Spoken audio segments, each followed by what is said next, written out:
মজা করে যে ভর্তা দিয়ে মাখায় মাখায় খুদের ভাত খাইতেছি, আপনি বলো শেয়ার করবো আমি ফ্রিজে পুরা পুরা শুটকি হয়ে যাওয়া গরুর মাংস রেসিপি। মাশাআল্লাহ আলহামদুলিল্লাহ, নিজের প্রশংসা করতে চাই না, তবু আমি খুব মজা করে রান্না করি। আপনারাও আমার মতো অনেক পছন্দ করেন নাকি লেটকে খিচুড়ি?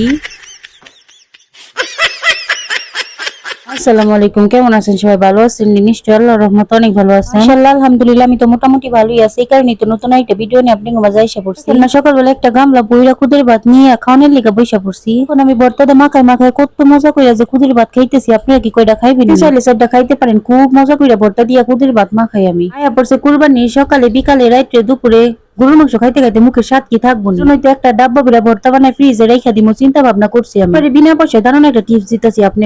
মাথার মতো এরকম বেড়ে নালা মাথা কি কেউ আসেনি? এত সুন্দর চিন্তা ভাবনা একমাত্র করছি আমি, কেউ কি আমার মতো আসেনি? এত সুন্দর বুদ্ধি দিব আপনি গোয়া পড়ছে কুরবানি জন্যই তো কালকে রাত্রে শুয়ে শুয়ে চিন্তা ভাবনা করছি এত সুন্দর বুদ্ধিটা তাড়াতাড়ি ভিডিও বানিয়ে শেয়ার করি আপনাদের সাথে। আমি বুদ্ধিটা পাই কি আপনারা খুশি হয়েছেন? আমার বুদ্ধিটা পাই আপনারা খুশি হয়ে থাকেন তাহলে এক্ষুনি আমার ভিডিওতে একটা লাইক দিয়া শুটকির ভর্তা, আলুর ভর্তা, ধনিয়া পাতার ভর্তা, যত পদের ভর্তা আছে তাড়াতাড়ি করে বানিয়ে ডিব্বার ভিতরে বইরা ফ্রিজে রেখে দেন।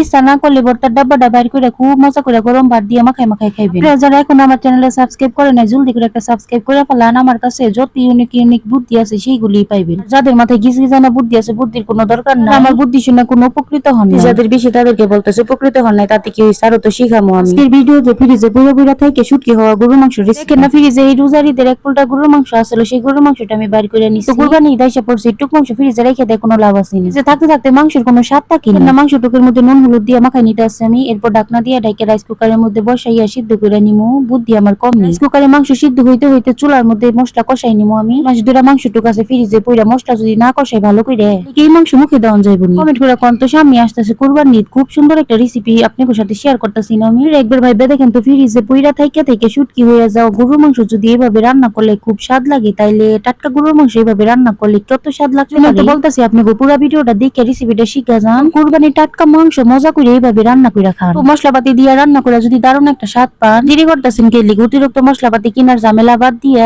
সহকারে ভিডিওটা দেখে রেসিপিটা শিখা যান। তো পাইলেন আমি তেল গরম করে পেঁয়াজ কাঁচামরিচ সাথে একটা টমেটো দিয়ে দিলাম। এখন আমার জাদুকরি মশলা ম্যাজিক মশলাটাও বার করে নিলাম। স্বাদের ম্যাজিক মশলা মাংসের মধ্যে দিব না, এটা কোনো কথা? আমার আর কোনো মশলার দরকার নেই, ম্যাজিক মশলা দিয়ে খুব স্বাদের রান্না আমি করে ফেলাম। 3-4টা তেজপাতাও দিয়ে দিছি, সাথে গরম মশলা এলাচিও দিছি। নুন থেকে শুরু করে হলুদের গুঁড়া, মরিচের গুঁড়া, ধনিয়া গুঁড়াও দিয়ে দিতেছি। কি যে স্বাদের গরুর গোশত আজকে রান্না করতেছি। এত দামের গরুর মাংসগুলি ফ্রিজে পুড়ে পুড়ে হয়ে গেছে শুটকি। আমরা হইলাম মধ্যবিত্ত ফ্যামিলির মানুষ, আমাকে কি এত এত মশলা কেনার সামর্থ্য আছে না? টাকার মধ্যে যে মশলাপাতি কিনতে পারি সেই মশলাপাতি দিয়ে মজা করে রান্না। বেশি বেশি মশলা ডাললেই যে মজা হবে এটা কোনো কথা নাকি? অতিরিক্ত মশলাপাতি খাইলে হয় রোগ ব্যাধি। অল্প মশলাপাতি দিয়ে রান্না করা হইব ততই সুস্থ থাকা যায়। একদিন আমার মার নানিরা মাখাই না তরকারি খাইতো, কত তারা সুস্থ থাকতো। এই যুগের মানুষের মতো এত রোগ ব্যাধি হইতো? নানিরাও তো দেখছি কত সুন্দর করে মাখাই ঝুঁকাই তরকারি রান্না করতো। তো আমার নানি তেলটা একটু বেশি ঢালতো। আমার কথা কি কুম, আমি তো খুব হিসাবি। আমার নানি থেকে তেল আমি কত কম ঢালি। কত সুন্দর করে মশলাটি কষাই নিছি আমি।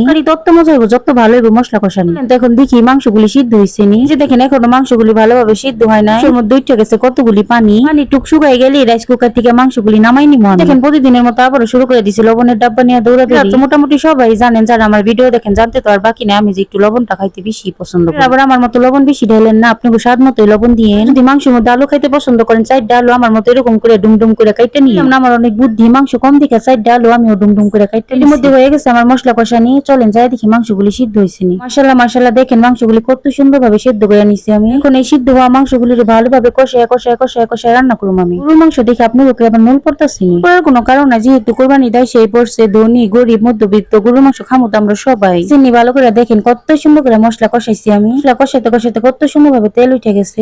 আমি কিন্তু ম্যাজিক মশলাও দিয়ে দিছি এর মধ্যে। মনে করেন না মাইগ্রেনের রোগী তো ভুলে গেছে আপনাকে ভিডিওতে দেখাইতে। সুন্দর একটা কালার এসে না কোন মশলাগুলি কষাইতে কষাইতে আপনারা এইভাবে ভালোভাবে মশলাগুলি কষাই নিলে আমার মতো পাক্কা রাঁধুনি হয়ে যাবেন, মজা করে রান্না করতে পারবেন। দেখেন মাংসগুলো আমি কত সুন্দর ভাবে ভাজা ভাজা করে সিদ্ধ করে নিছি। দেখে মনে হইতেছে কালা বুনা রান্না করতেছি। আবার গরুর কালা বুনা ভাবে ভুল করেন না, কালা বুনার মধ্যে লাগে নাকি অনেক মশলাপাতি। কইব এত মশলাপাতি, আমি তো অল্প মশলা দিয়ে গরুর গোশত রান্না করতেছি। একটু কমেন্ট করে কোন না আপনার কাছে কি ভালো লাগতেছে না আমার গরুর গোশত রান্না?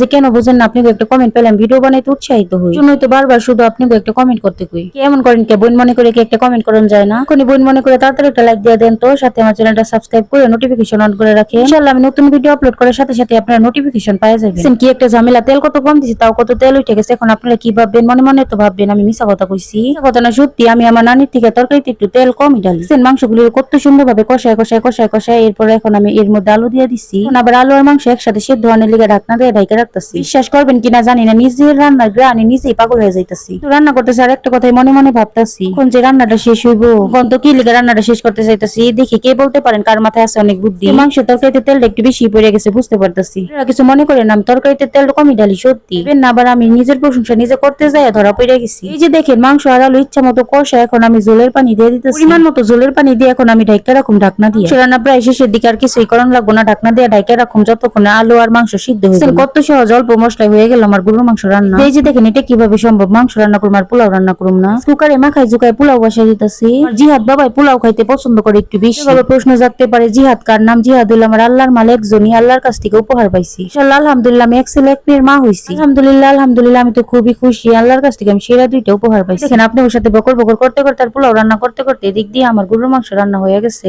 মাশাআল্লাহ কত সুন্দর একটা কালার আইছে, খেয়ে বোঝা যাইতেছে খুব মজা হয়েছে। তো দেখতেই পাইতেছেন আমার রান্না শেষ হয়ে গেছে। অল্প করে একটু জোর রেখে দিলাম কারণ পোলাও দিয়ে খাইবো আমার পোলা পানি। আমি ঢাকনা দিয়ে ঢেকে গরম চুলার উপরে বসায় রাখুম। মাংস তরকারিটা একটু জানি মাখো মাখো হয়ে যায়। আমার পোলাই আর মেয়ে পোলাও দিয়ে খাওয়া জানি খুব স্বাদ পায়। এই কথা সেই কাজে দেখেন ঢাকনা দিয়ে ঢেকে গরম চুলায় মাংস তরকারিটা বসায় রাখছি। এই যে দেখেন কত সুন্দর করে পোলাও রান্না করে ফেলাইছি। এর মধ্যে বারবার হুদাহুদি কি কই, আমি অনেক কাজের আছি। এর মধ্যে একটা উদ্দেশ্য নিয়ে আজকে আমি পাতিল বইরা পোলাও রান্না করছি। আপনারা যারা আমার রেগুলার ভিডিও দেখেন তারা তো জানেনি আমার মাথায় অনেক বুদ্ধি। পুরো ভিডিওর সাথেই থাকেন তাইলে আপনারা বুঝতে পারবেন বুদ্ধিটা আমার। যে দেখেন এদিক দিয়ে আমার মেয়ে মজার তরকারি পাইয়া পোলাও দিয়ে ইচ্ছা মতো চপাস চপাস করে খাইতেছে।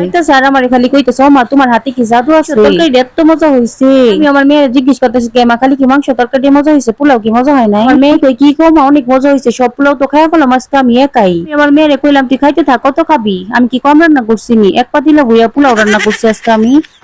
দেখেন কইছিলাম না আমার মাথায় অনেক বুদ্ধি, আমি কি হুদাহুদি পাতিল বইরা পোলাও রান্না করছি। দিন ধইরা বাচ্চা যাওয়া পোলাও দিয়া খাইতে মন চাইছিল আমার লেটকে খিচুড়ি, কিন্তু আমি চালা কি কইরা পাতিল বইরা পোলাও রান্না করছি। আমি তো জানি আমার পোলা পানি এত পোলাও খাইতে পারবো না, জানি জিবলা তো আপনার কম নাই, কথাটাই বয়া বয়া মনে মনে ভাবতেছেন। এখন আপনারা বাদ দিয়ে আপনারা আমার মতো এইভাবেই করবেন বুদ্ধি খাটাই। ভিতরে দুই একটা পাতিলা পোলাও রান্না করছে, পোলা পানি পেটটা বইরা পোলাও খাইছে। আমার কতদিন ধইরা বাচ্চা যাওয়া পোলাও দিয়ে খিচুড়ি রান্না করে খাইতে মন চাইতেছে, সাথে দুইটাই হয়ে গেল। আপনারাই কোন বুদ্ধিটা কি আমার খারাপ হইছে? খিচুড়ি রান্না প্রায় শেষের দিকে, আমি কিন্তু খিচুড়িও রান্না করতেছি রাইস কুকারে। খিচুড়িটা আমি একটু বেশি পছন্দ করি, এই জন্যই তো রান্না করে খাই মাঝে মাঝে। আমার বাচ্চা যাওয়া পোলাও দিয়ে খিচুড়ি রান্না করা হয়ে গেছে। এখন আমি রসুন আর শুকনা মরিচ তেলের মধ্যে দিয়ে ভালোভাবে ভাইজা খিচুড়ির মধ্যে ঢাইলা দেবো। খুশি লাগতেছে আজকে আমি অনেকদিন পরে বাচ্চা যাওয়া পোলাও দিয়ে খিচুড়ি রান্না করে মজা করে খামো।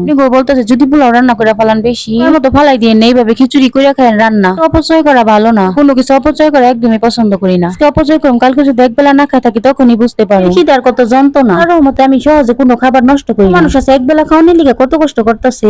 আলহামদুলিল্লাহ আল্লাহর কাছে হাজার হাজার শুকরিয়া, আল্লাহর নিয়ামত খাইতেছে, আল্লাহ আমাকে মোটামুটি ভালোই রাখছে। টিভিতে বাস্তবে কত জায়গায় দেখি বড় লোকরা রেস্টুরেন্টে যাই ইচ্ছা মতো খাবার অর্ডার করে, কি ভাব দেখানোর লিগে বেশি বেশি খাবার অর্ডার কইরা খাবার জুটা কইরা অপচয় করে। এরকম বড় লোক আছে এরকম ভাবটা ধরে, এর উদ্দেশ্যে কইতেছে এরকম ভাব ধরেন না, শয়তানের ভাই বোন হইন না। গরিব দুঃখী পড়ে রয়েছে যাদের একবেলা খাবারও কপালে জুটে না। দেখেন আপনাদের সাথে বকর বকর করতে করতে হয়ে গেছে আমার লেটকে খিচুড়ি রান্না। এখন তো যতটুকু আমার ভিডিওটা দেখছেন আপনার কাছে কেমন লাগছে, আমার নিত্য নতুন ভিডিও কি আপনারা দেখতে চান, চাইলে এক্ষুনি একটা লাইক দিয়ে আমাকে কমেন্ট করে জানান। আপনিও একটা সুন্দর কিউট মিষ্টি কমেন্ট পেলাম, ভিডিও বানাইতে অনেকটা উৎসাহিত হয়ে যায়, সাথে সাথে এই মোবাইল নিয়ে ভিডিও এডিট করতে বসে পড়ি। তাই তো আপনারা করবেন না সেটা তো আমার জানাই, এর জন্য তো আপনাকে শেয়ার করতে কই নাই। প্লিজ প্লিজ আমার আপুর আর ভাইয়ার আপনারা কিছু মনে করবেন না, অনেক কথা বইলা পালাইছি, যদি হয়ে থাকে আমার ভিডিওতে কোনো ভুল ত্রুটি মনে করে ক্ষমার দৃষ্টিতে দেখবেন। সবসময় আমার ভিডিওগুলি ভালোবাসে আমার চ্যানেলটার পাশেই থাকবেন। আজকের মতো আমি চলে যাই, আপনাকে মূল্যবান সময় আর নষ্ট করে লাভ। তোর জন্য আমার ভিডিওটা দেখছেন, আপনাদের জন্য শুভকামনা জানাই। আপুর আর ভাইয়ারা দেশে বিদেশে যে যেখানে আছেন ভালো থাকেন সুস্থ থাকেন। ধন্যবাদ সবাইকে পুরো ভিডিওর সাথে থাকার জন্য। আল্লাহ হাফেজ। যাওয়ার আগে আরেকবার মনে করে দিয়ে যায় যারা বেশি বেশি অপচয় করবেন তারা কিন্তু শয়তানের ভাই বোন হইবে। আপনাকে ভাই বোন ভাই দিয়ে ভালোবাসে মাথার মধ্যে দিব কুবুদ্ধি ঢুকাইয়ে।